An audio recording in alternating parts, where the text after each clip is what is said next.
සුබ දවසක් සියලු දෙනාටම. අද වැහිබල කාර්යයක් තියෙන්නේ. ඉතින් මගේ ගෙවත්ත චුට්ටක් මේ පෙන්නුවේ.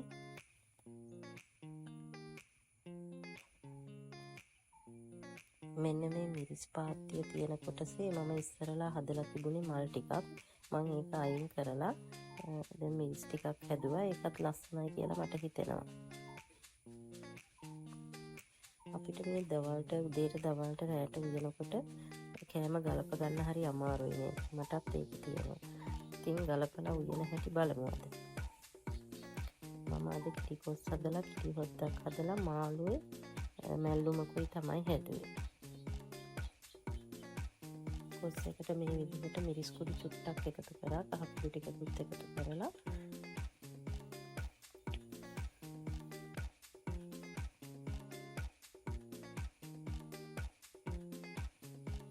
දැන් මම මේකට ලුණු ටිකකුත් එකතු කරගත්තා.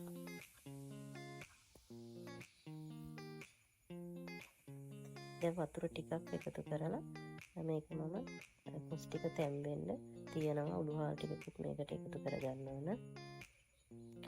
මේ විදිහට වහලා මේක තැම්බෙන්න තියනවා. ඒ අතර කිරි හොද්දකුත් හදා ගන්නවා. කිරි හොද්ද හදන හැටි නම් ඉතින් අපි හැම කෙනෙක්ම දන්නවනේ. ලුණු කහ කුඩු මේ විදිහට එකතු කරගෙන උළු හාල් ටිකකුත් එකතු කරගෙන රතු ලුණු ටිකක් වැඩිපුර මම එකතු කරගන්නවා. අමු මිරිස් ටිකකුත් එකතු කරගන්නවා.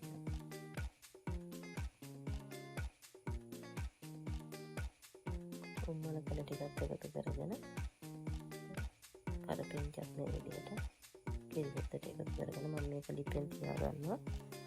කිරි හොද්ද ඉතින් පැහෙන වෙලාවෙ ඉඳන් අපි හොඳට හැඳි ගන්න ඕන. එහෙම නැත්නම් කැටි ගහනවනේ.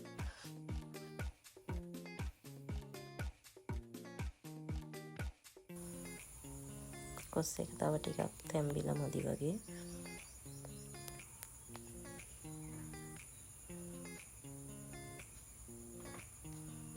කිරි හොද්ද නම් දැන් ඇති. මේක මම ලිපෙන් බාලා තව ටිකක් හොඳට හැඳි ගා ගන්නවා.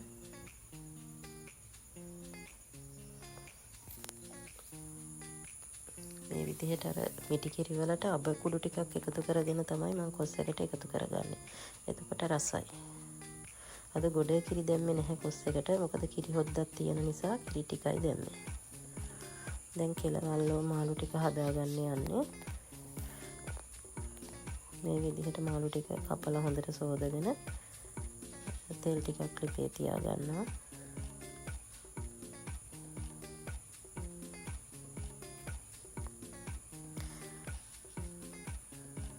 තෙල් ටික රත් වෙනකොට බීලුණු හා රතු ලුණු ටිකක් මම මේකට එකතු කරගන්නවා.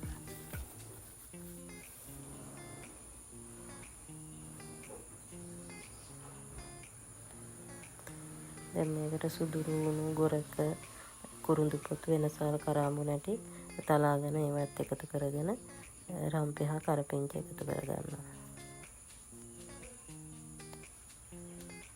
මිරිස් කුඩු මම මේ තෙලටමයි එකතු කරන්නේ. එතකොට ඒක රන්වන් පාට වෙනකම් බැද ගන්න පුළුවන්.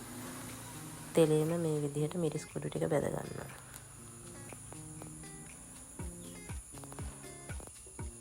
කහ කුඩු ටිකකුත් ගම් මිරිස් කුඩු ටිකකුත් මේකට එකතු කරගන්නවා.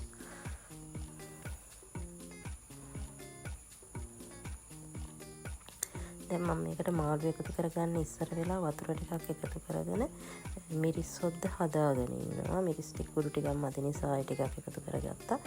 තක්කාලි ගෙඩියකුත් මේ විදිහට කපලා එකතු කරගත්තා. දැන් අර මිරිස් හොද්ද පැහෙනකොට මාළු ටික මේ විදිහට එකතු කරගන්නවා. එතකොට මාළු කැඩෙන්නේ නැතුව ලස්සනට හදාගන්න පුළුවන්.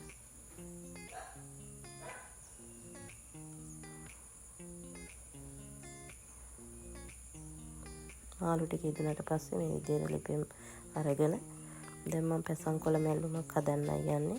ඒකටත් මම තෙල් චුට්ටක් එකතු කරගන්නවා. පැසන් කොළ වලට අඹරගත්තු පොල් එකතු කරලා මේ විදිහට ඒකත් ඉක්මනට මලව ගන්නවා. දැන් මම උයාගෙන ඉවරයි.